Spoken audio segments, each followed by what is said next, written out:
सालों पहले की बात है। हिमालय के पास एक सुप्रसिद्ध मानस नाम की झील हुआ करती थी। उस झील के आसपास कई पशु पक्षियों का बसेरा था और हंसों का झुंड भी झील में रहता था। उन हंसों के झुंड में दो ऐसे हंस भी थे जो देखने में बेहद खूबसूरत और एक समान लगते थे। लेकिन दोनों हंसों में एक राजा और दूसरा सेनापति था। राजा हंस का नाम धृतराष्ट्र और सेनापति हंस का नाम सुमुखा था। माना झील के बादलों के बीच से दिखने वाला नजारा किसी स्वर्ग से कम नहीं था। उस दौरान उन दो खूबसूरत हंस के चर्चों पर हर जगह थे। देश विदेश में उन्हें देखने के लिए आते थे। कई कवियों ने अपनी कविताओं में उन दोनों हंसों का वर्णन किया था। इन्हीं कविताओं को सुनकर वाराणसी के राजा काफी प्रसन्न हुए और उनके मन में भी वो खूबसूरत नजारा देखने की इच्छा जागी। इसी के चलते राजा ने अपने राज्य में ही मानव झील जैसे झील बनाने का आदेश दिया और वहाँ कई तरह के सुंदर पेड़ पौधे लगवाए। राजा ने आपके सैनिकों को वहाँ पे पशु पक्षियों की देखभाल और सुरक्षा का प्रबंध करने का आदेश दिया। वाराणसी में बनाया गया ये सरोवर मानस सरोवर जैसा ही था और उसका नजारा भी किसी स्वर्ग से कम नहीं था। लेकिन इसके बावजूद भी राजा के मन में दो आकर्षक हंस को देखने की ललक बनी हुई थी।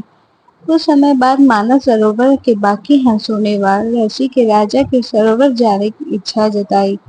लेकिन राजा हंस की इतनी समझ थी कि यदि वो लोग वहां गए तो राजा उन्हें पकड़ लेगा और उन्हें जाने नहीं देगा। इसी वजह से राजा हंस ने सभी के अन्य हंस को राजा के सरोवर में जाने के लिए मना कर दिया। लेकिन वो लोग नहीं माने। फिर सभी लोग एक साथ राजा के सरोवर के लिए एक साथ उड़ चले। जब हंसों का झुंड राजा की झील पहुंचा तो दोनों प्रसिद्ध हंसों का आकर्षक रूप देखने ही बनता था। उनकी सुनहरी चमकती चोंच, सोने के समान चमकते हुए पैर और बादलों से भी अधिक सफेद उनके पंखों को देखकर लोग उनकी तरफ मोहित हो गए। जब राजा को हंस के आने की खबर मिली तो उन्होंने उन दोनों हंसों को पकड़ने की योजना बनाई। रात में जब सभी सो गए तो हंसों को पकड़ने के लिए एक जाल बिछाया गया। सुबह जब हंसों का राजा उठा बाहर घूमने निकला तो वह राजा के बिछाए जाल में फंस गया। उसी वक्त उसे सभी हंसी साथी को तेज आवाज में पुकारा और वहां से जान बचाकर भागने का आदेश दिया। राजा हंस की आवाज सुनकर सभी हंस वहां से उड़ गए। लेकिन सेनापति सुमुख अपने राजा को वहां अकेला फंसा हुआ देखकर वहीं रुक गया और उसे बचाने का प्रयास किया। तभी सुमुखा को पकड़ने के लिए राजा का सैनिक वहां आ गया। उसने देखा कि एक राजा हंस जाल में फंसा है और दूसरा उसे बचाने की पूरी कोशिश कर रहा है।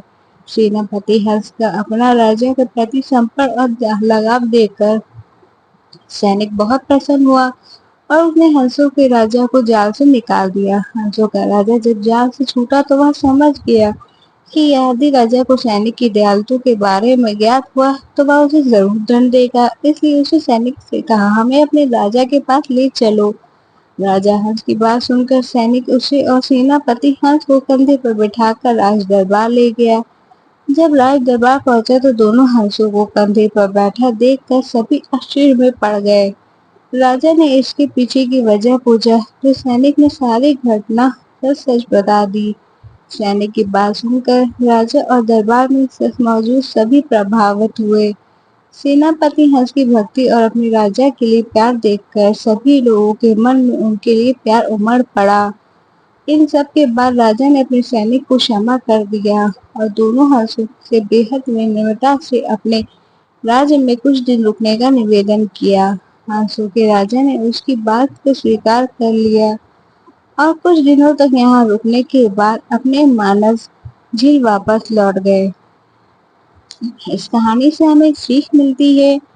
दो हंसों की कहानी से हमें यह सीख मिलती है कि हमें चाहे जितनी भी परिस्थिति या कितनी भी मुश्किल क्यों ना हो, हमें अपनों का साथ कभी ना छोड़ना चाहिए।